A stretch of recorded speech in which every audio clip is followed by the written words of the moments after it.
नमस्कार. पत्रकार हेमंत जोशी तुमचं मी मनापासून स्वागत करतो.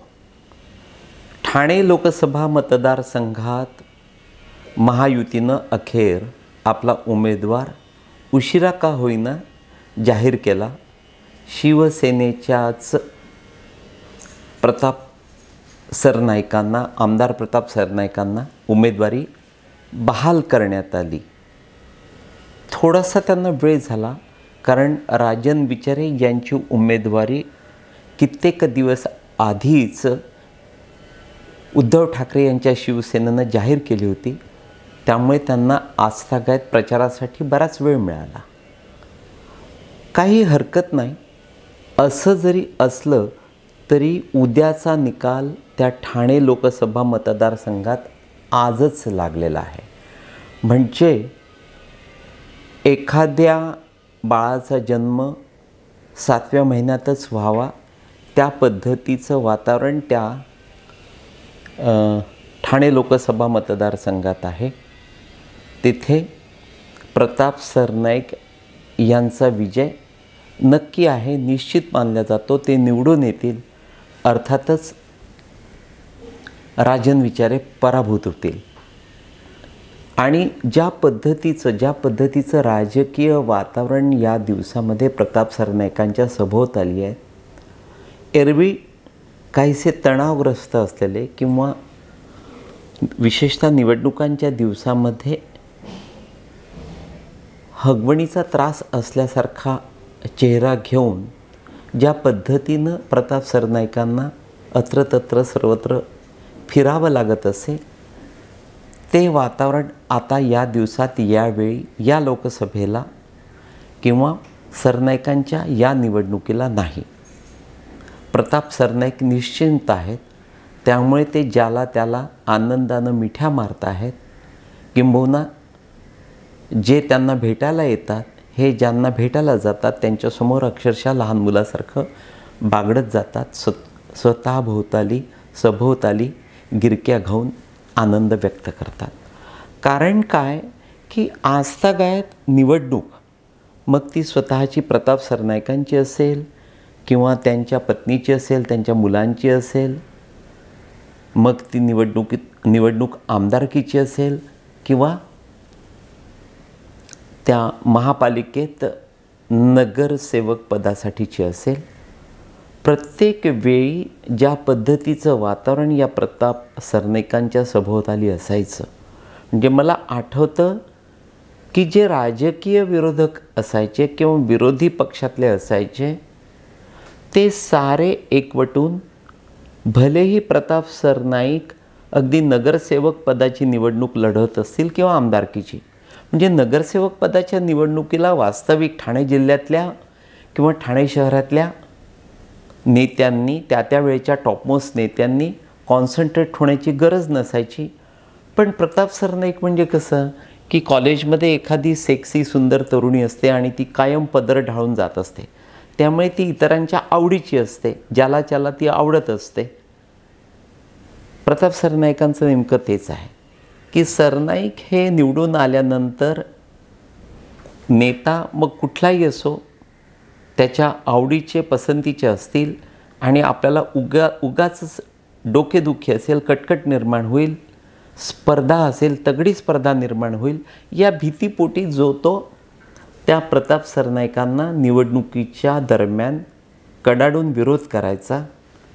पण तरीही प्रताप सरनाईक निवडून यायचे.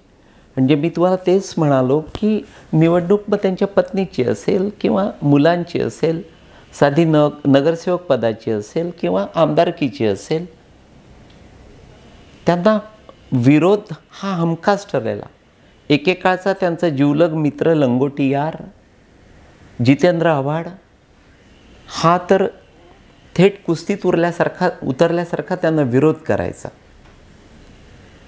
आणि वसंत डावखरे असतील किंवा इतर कुठलेही नेते, अगदी सुभाष कानडेंपासून तर थेट त्यांच्याच शिवसेनेतले आजचे राजन विचारे किंवा एकनाथ शिंदे, नरेश म्हस्के, थोडक्यात त्यांच्या पक्षातला, म्हणजे सरनाईक आधी राष्ट्रवादीमध्ये होते, त्यानंतर ते शिवसेनेत आले.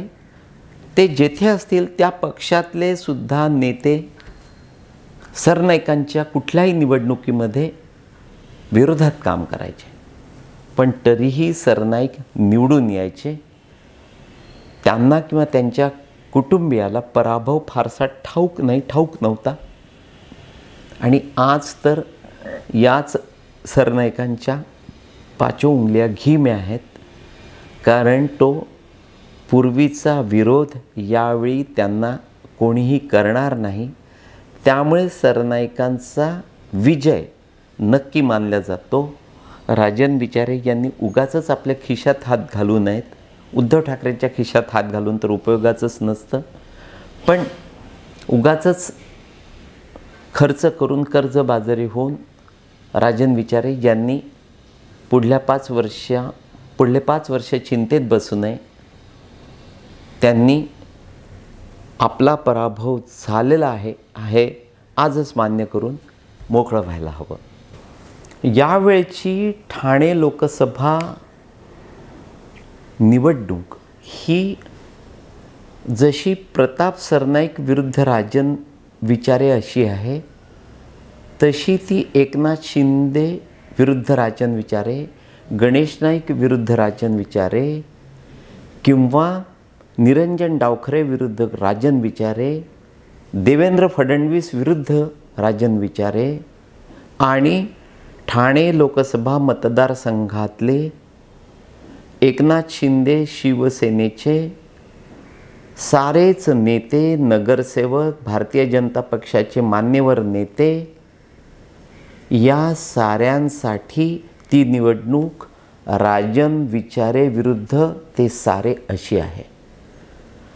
आणि सुदैवानं थेट एकनाथ शिंदे यांनी त्या पद्धतीचे आदेश आपल्या महायुतीच्या नेत्यांना दिले आहेत की काहीही झालं तरी राजन विचारे मोठ्या फरकानं पराभूत होणं गरजेचं आहे, कारण हा थेट एकनाथ शिंदे यांच्यासाठी इज्जत का सवाल आहे. जर राजन विचारे चुकून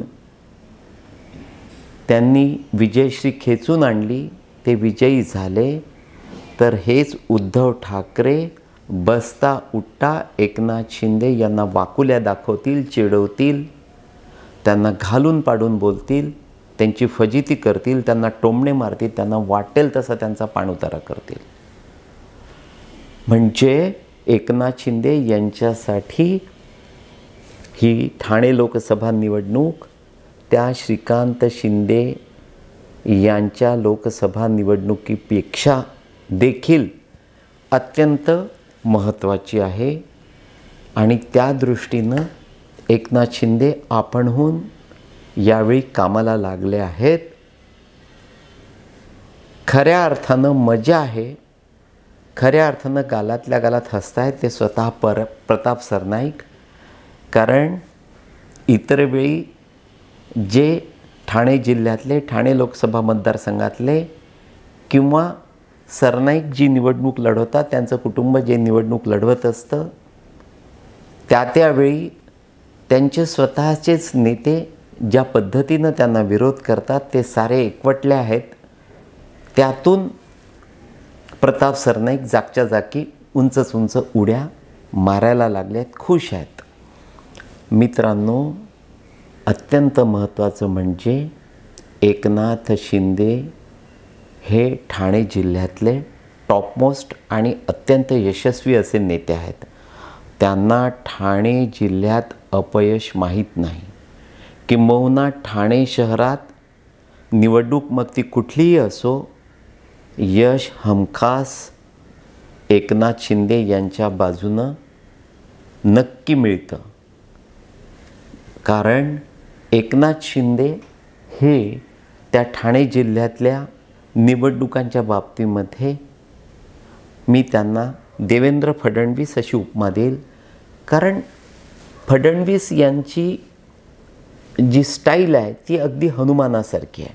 म्हणजे संकट मग ते कुठलंही असो, संकट समोर असताना अजिबात विचलित न होता शेवटी काही झालं, काही करून फडणवीस ज्या पद्धतीनं यश आपल्याकडे खेचून आणतात, ठाणे जिल्ह्याच्या बाबतीमध्ये एकनाथ शिंदे यांची हीच स्टाईल आहे.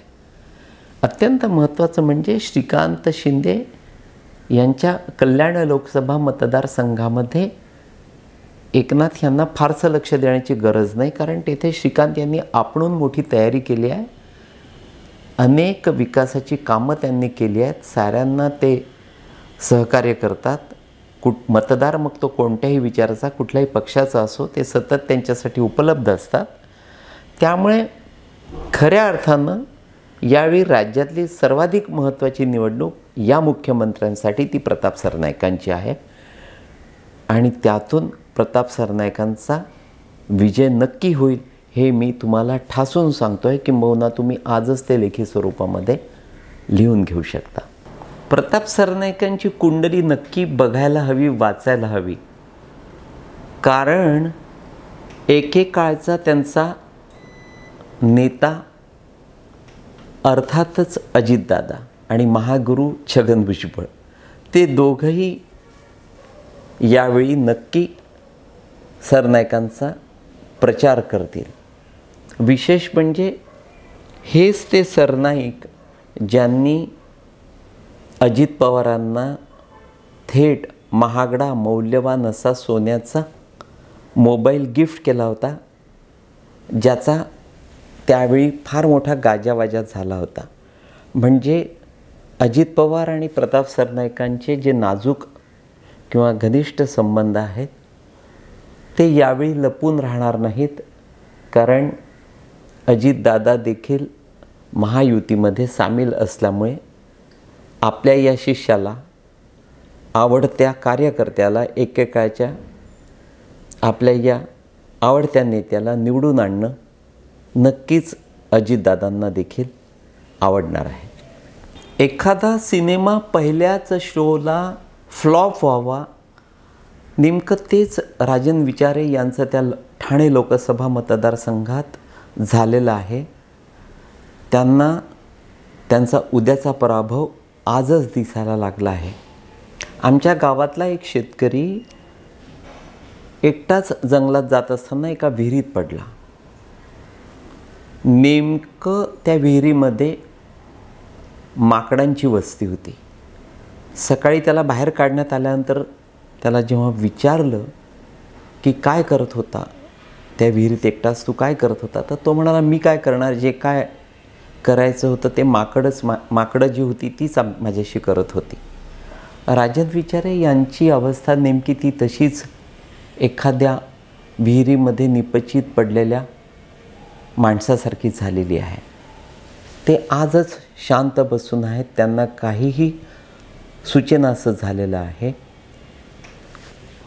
कारण यावेळी प्रताप सरनाईक यांची स्वतःची एक राजकीय मोठी ताकद तर आहेच, पण त्यांच्या सोबतीला थेट एकनाथ शिंदे, श्रीकांत शिंदे, देवेंद्र फडणवीस, गणेश नाईक, संदीप नाईक किंवा संजीव नाईक, तिकडे गीता जैन, इकडे निरंजन डावखरे, तिकडे नरेश म्हस्के.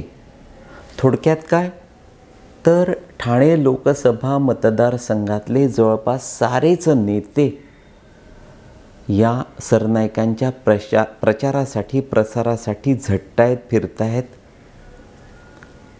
मतदारांकडे मतदानाची अपेक्षा करतायत, त्यांना निक्षून सांगतायत. त्यामुळे प्रताप सरनाईकांचा विजय जवळपास नक्की आहे, निश्चित आहे. अत्यंत महत्त्वाचं म्हणजे एकनाथ शिंदे यांच्यासाठी हा फार मोठा प्रतिष्ठेचा प्रश्न आहे. त्यामुळे निकाल नेमका काय लागणार आहे हे उद्याचं भाकीत मी आजच केलेलं आहे. तूर्त एवढंच मित्रांनो, नमस्कार.